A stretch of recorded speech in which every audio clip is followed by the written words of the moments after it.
What's up, guys? I'm out here waiting for my ceramic coating to dry on this countertop, and I brought up a good topic last week that someone was challenging me on, okay? And they said, hey, buffing versus sanding. So I did a little spot right here, all right?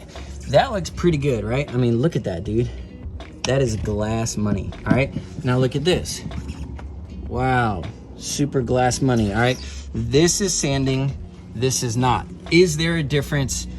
On camera, a lot of the times you can't necessarily tell, but let me show you the big difference between a wet sand and a buff, okay?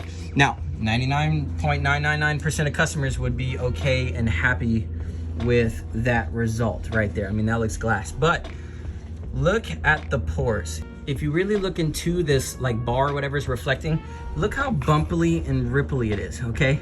Now, all that is gel coat. That's just the open pores of the gel coat. So if we compare this, which is Oxidation City, to that, it's like, holy crap, like that looks beautiful, right? And honestly, if I wouldn't be pointing at the bars, you would never see it, correct? I mean, look at that. Look how glossy that looks, all right? But look at those bars in the back. You see the bars? Look how bumpily and ripply they look. That is open pores of the gel coat. So if you just buff, yes, you can get a freaking phenomenal gloss, but it's not closing the pores of the gel coat, and that's why boats oxidize very quickly, is because you're not actually closing the pores. You're just making open gel coat really shiny. All right, so we got before, we got buff only, and now this is wet sand and buff only, okay? Check this out. Boom, okay?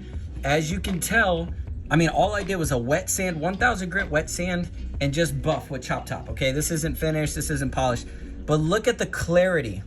Look at how much different. It ain't perfect, and like I said, I just did a very quick, but look at the bars, okay? Look at the bars, buff only, buff only. Now look at the wet sand and buff.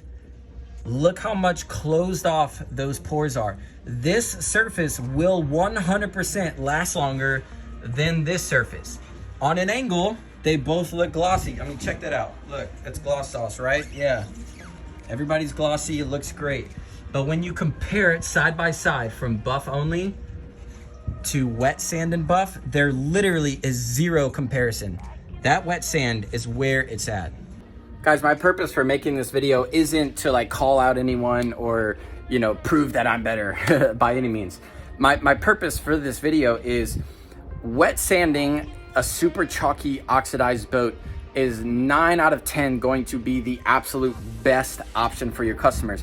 And if you can explain to people what I just told you, that's how I get $6,000, $7,000, $8,000, $9,000, $10,000 details consistently all the time.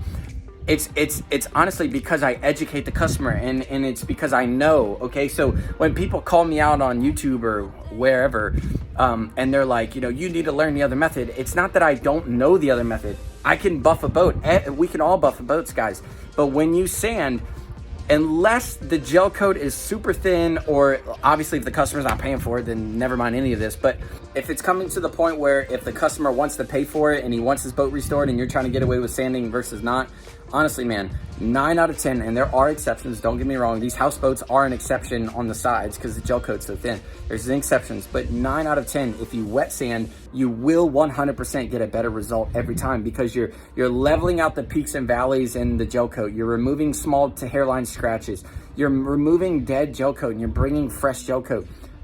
A buffer simply cannot do that. I don't care what you tell me, it cannot do it like a wet sand does. So I hope this video kind of clarifies some stuff with you guys. Obviously, if the customer just wants a boat to be shiny, one step or compound is fine. But if you're trying to restore boats and you want the oxidation to stay away as long as possible, if you're doing a coating and you want it to be perfect, man, close the pores off, just do a simple wet sand and you'll thank me later.